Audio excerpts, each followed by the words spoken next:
setelah Indonesia merdeka, Belanda masih tetap ingin menguasai Indonesia. Belanda pun melakukan agresi satu, namun berhenti dengan dilakukannya perundingan Rivendell pada 8 Desember tahun 1947.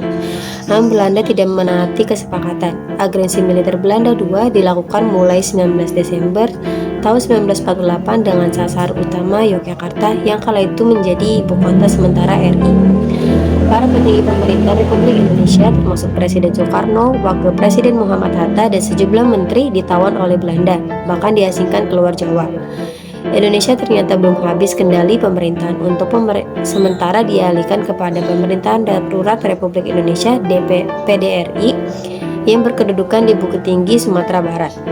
Sementara itu, pada tanggal 1 Maret 1949 terjadilah serangan umum atau serangan besar-besaran kota Yogyakarta yang semula diduduki Belanda mampu direbut oleh Angkatan Perang RI dan dipertahankan selama 6 jam sebagai bukti eksistensi Indonesia. Agresi militer yang kedua dibalas dengan serangan umum 1 Maret 1949 merugikan posisi Belanda di peta politik internasional. Banyak negara-negara juga Perserikatan Bangsa-Bangsa atau PBB yang mengecam aksi polisionil tersebut.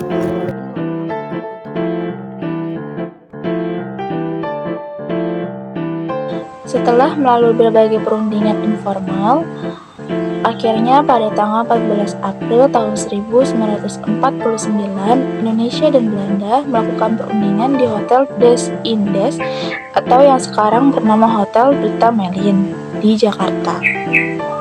Perundingan dilakukan cukup lama dan sempat terhenti karena perbedaan pendapat yang sengit.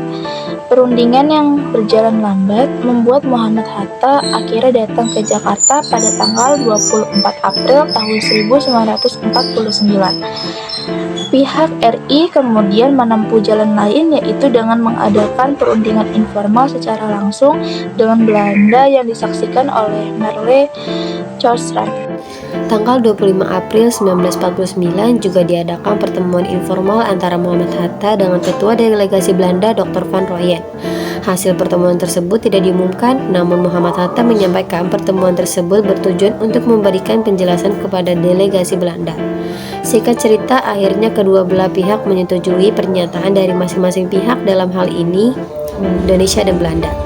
Perjanjian tersebut kemudian ditandatangani pada 7 Mei 1949 oleh Moh Roem dari Indonesia dan Dr. Van Rooyen dari Belanda. Maka dari itu, persetujuan ini disebut sebagai Perjanjian Roem-Royen.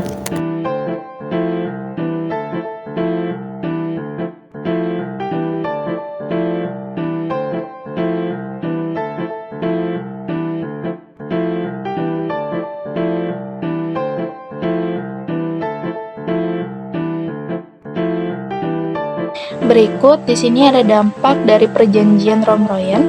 Setelah perjanjian dilakukan, akhirnya Belanda menepati seluruh janji dan kesepakatan yang sudah dibuat dengan pihak pemerintah Indonesia.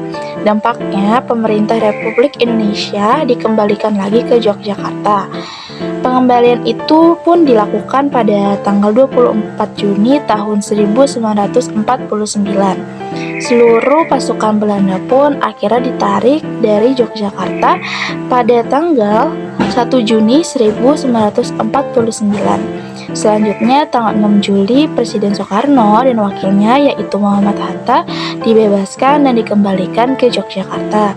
Adapun gencatan senjata antara kedua belah pihak yaitu Indonesia dan Belanda juga dilakukan pada tanggal 3 Agustus pada tahun 1949 yang dimulai dari Jawa dan Sumatera. Keberhasilan perjanjian Roem-Royen ini juga membuahkan hasil dan berdampak pada pengakuan penuh akan kedaulatan Belanda atas Indonesia lewat KMB yang nantinya dilaksanakan pada tahun yang sama juga.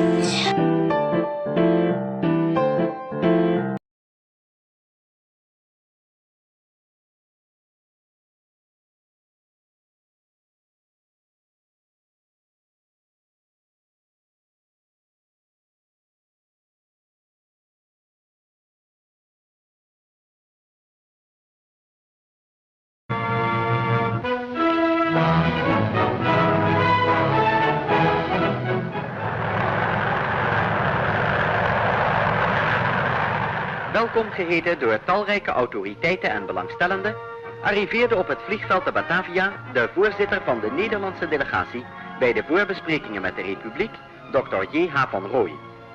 Dr. Koets, directeur van het kabinet van de hoge vertegenwoordiger van de kroon, en de gouverneur van het federale district Batavia, Hilman Jayadiningrat, begroetten de Nederlandse diplomaat.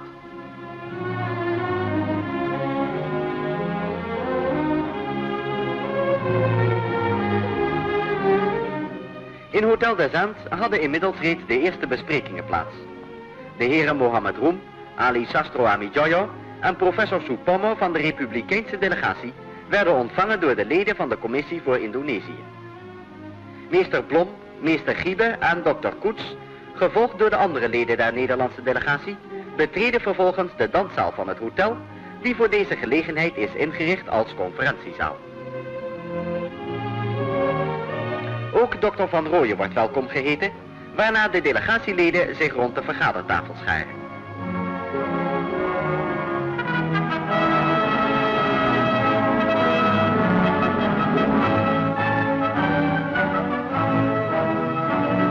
Meester Blom, dokter Van Rooyen en meesters Jacob hebben hun plaatsen reeds ingenomen, evenals de overige deelnemers aan deze zo belangrijke conferentie. Van de Republikeinse delegatie ziet u hier meester Sastro Amijoyo, meester Mohammed Roem en dokter Laimena. Aan de tafel van de Commissie voor Indonesië zijn onder meer gezeten het Australische lid Critchley, de voorzitter Mal Cochran en het Belgische lid de heer Hermans.